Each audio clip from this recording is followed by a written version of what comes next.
across this beer called the Appalachian Mountain Brewing Porter.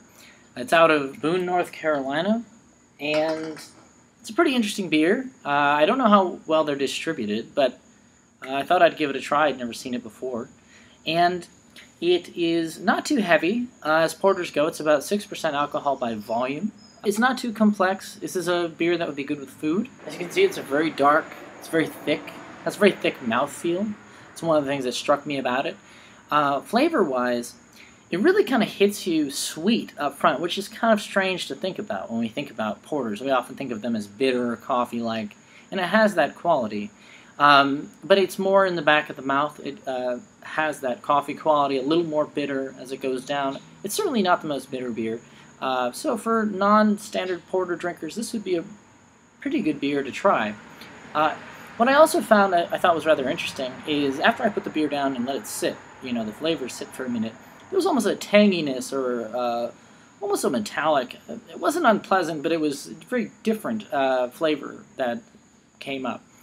But nothing was too harsh. It has a sort of caramel up front, though. That sweetness, it just really struck me as caramel. Toffee or caramel, maybe even a little chocolatey. But again, not overly sweet, not overly bitter on the back, so it's a pretty mild beer, I thought. This isn't what you would call a summer beer. I mean, it is an ale, but it's just, for a lot of people, they need that lightness of an IPA or a blonde or something like that. This is not that. This is a full mouthfeel. This is very thick feeling. So for some people that's a turnoff, particularly as we are still in the warm months, depending on where you are.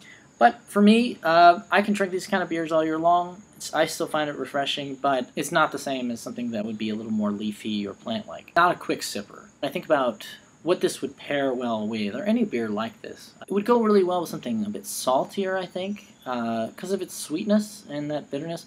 Like snacks, pretzels, chips, things like that. It would go really well with like a hard cheese, I think. To go with a meal, even like a salty pastry or even bacon or something like that, a salty meat, cured meat, I think it would go really well with. So it's not something I would put with a very heavy meal because I think it would just be too much. It'd be a little overwhelming. But I think it's a really great snack beer. Like, so if you were going to watch a movie or something like that and you had popcorn and pretzels or something like that, I think this would go really well with it. Peanuts. So one thing that's kind of interesting about the Appalachian Mountain Brewing Company is it claims on the can that all proceeds from every can support the revitalization of our mountains and trees. But of course, I didn't really look into it to see if it was true, so take that with a grain of salt. It claims to be sustainably made, so that they seem to have an interest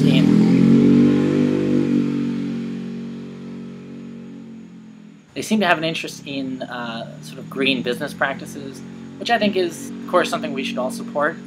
But I don't know. Overall, I would say it's a pretty good beer. If you're not if you don't need something that's a really complex porter, if you don't need that porter that is just bitter as anything, I would reach for this one. And again, I don't know how well they're distributed, but if you get your hands on it, I think you can probably find it all across North Carolina at least, probably some other southern states. So I would say give it a try. I liked it.